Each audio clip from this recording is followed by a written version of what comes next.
Nah, akhirnya kita tiba pada contoh. Ada contoh.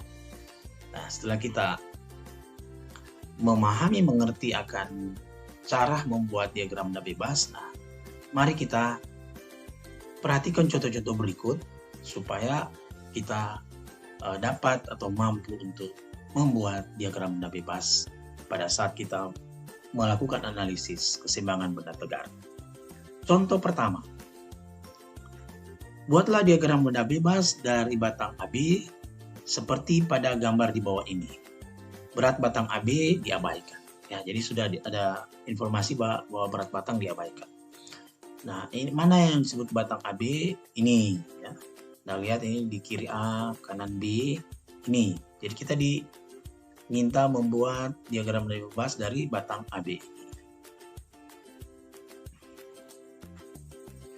Kita praktekkan langkah-langkah tadi, ya. Jadi kalau di sini kan kita mengenal 3 langkah, ya, membuat diagram nada bebas. Gambarkan bentuk ringkas atau sketsa, gambarkan semua gaya luar dan momen, dan yang terakhir identifikasi, beri nama, beri nilai, dan beri arah dari setiap gaya dan momen. Dan jangan lupa juga dimensinya atau jaraknya. Oke, mari kita praktekkan. Langkah pertama adalah menggambar sketsa dari objek yang dimaksud. Objek yang dimaksud atau komponen maksud itu kita lepas atau kita bebaskan dari hubungan dengan bagian-bagian yang lain. Nah, ini hasilnya, ya. Jadi komponen yang kita maksudkan adalah batang AB. Ya. Batang AB ini kita gambar secara tersendiri, batang AB. Komponen-komponen yang lain kita abaikan. Itu langkah pertama. Sekarang langkah kedua. Langkah kedua adalah menggambarkan semua gaya yang bekerja dan momen yang bekerja.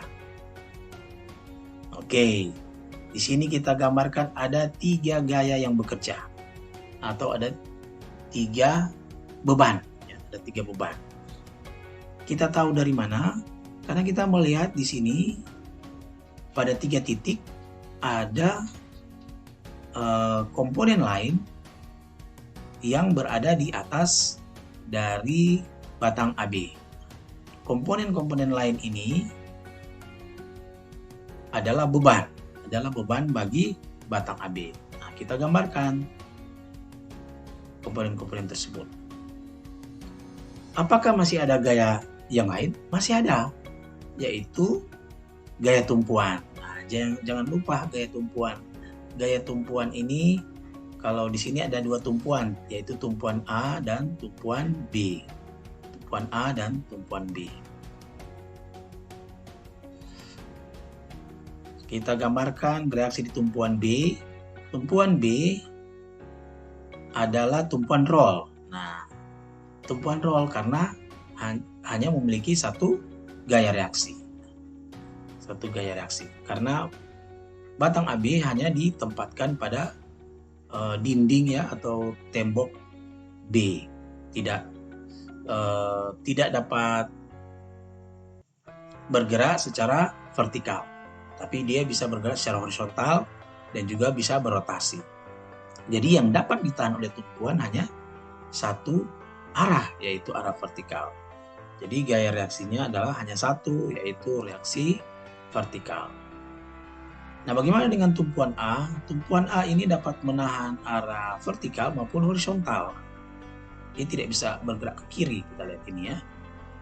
Nah, berarti tumpuan A ini adalah tumpuan jenis sendi, ya, jenis sendi atau pena. Nah, itu sebabnya gambar simbolnya adalah simbol tumpuan sendi. Berarti ada 2 reaksi, yaitu reaksi vertikal dan reaksi horizontal. Nah, langkah berikutnya, langkah ketiga. Langkah ketiga adalah kita namai semua gaya-gaya yang ada. Nah, ini kalau gaya yang di atas ini sudah ada namanya, ya, F. Itu sudah betul. Yang belum kita namai adalah gaya di titik B, gaya reaksi tumpuan B, dan gaya reaksi tumpuan A. Setelah kita namai, pada langkah ketiga ini kita harus mencantumkan arahnya, arah-arah baik yang sudah diketahui maupun belum. Nah, ini kita sudah cantumkan arahnya, dimensinya ya, maaf, dimensinya atau jaraknya, jarak A, jarak B, jarak C, jarak D. Karena belum diketahui nilainya, ya tulis saja dengan simbol ya.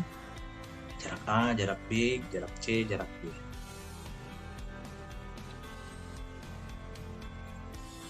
Nah, sekarang kita namai gaya reaksi di B sebagai RB. Ya.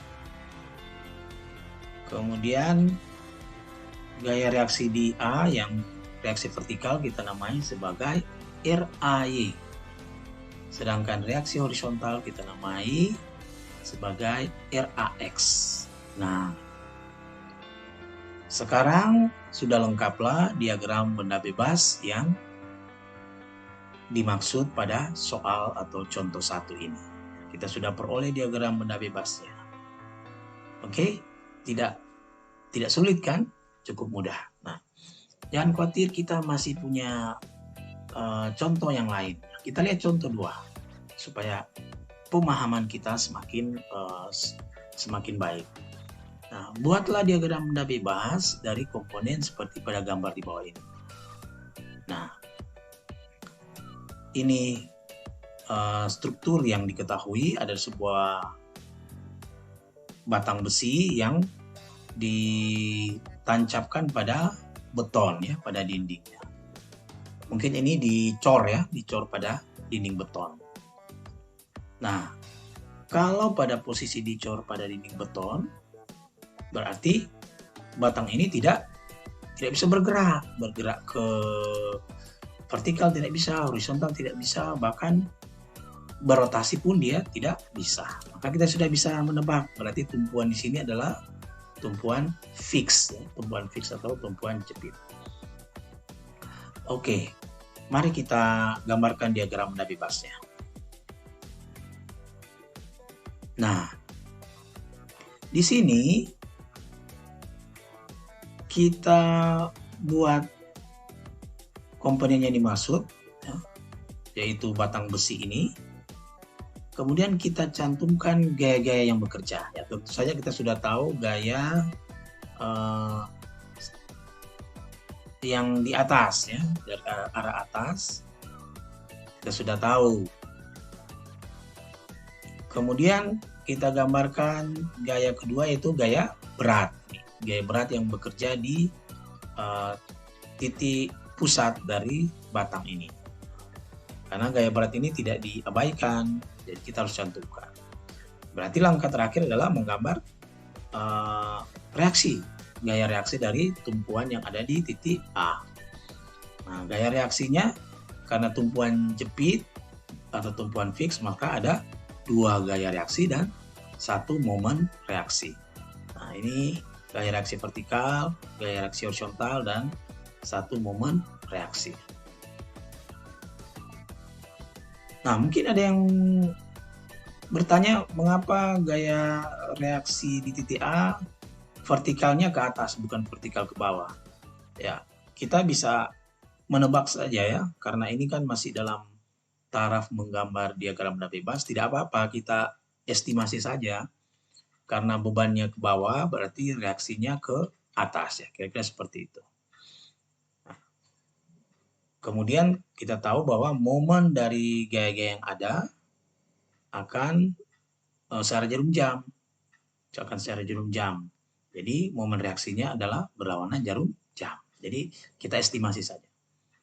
Nah, kita selesaikan diagram benda bebas kita dengan mencantumkan atau menamai gaya-gaya yang ada maupun momen yang ada. Kemudian kita lengkapi dengan arah-arah yang sudah diketahui.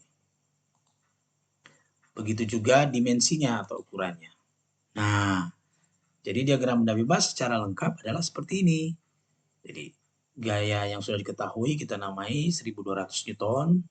Kita cantumkan angkanya. Sedangkan eh, gaya berat juga sudah diketahui 10 kilogram. 10 kilogram itu 981 Newton. Kemudian gaya reaksi vertikal di A kita namai AY, gaya reaksi horizontal kita namai AX, dan momen reaksi kita namai MA. Kemudian jangan lupa jaraknya, ya, jarak gaya 1200 Newton ke tumpuan adalah 2 meter. Ya, sudah diketahui di soal ini, 2 meter. Jadi jangan lupa dicantumkan di diagram benda bebas.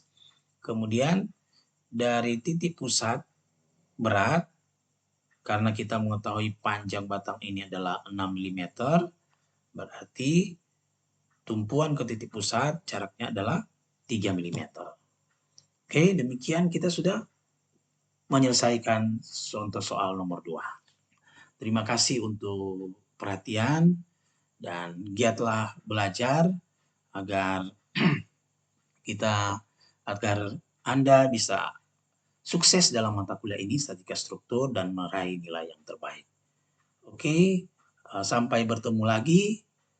Salam sejahtera, Tuhan memberkati kita semua.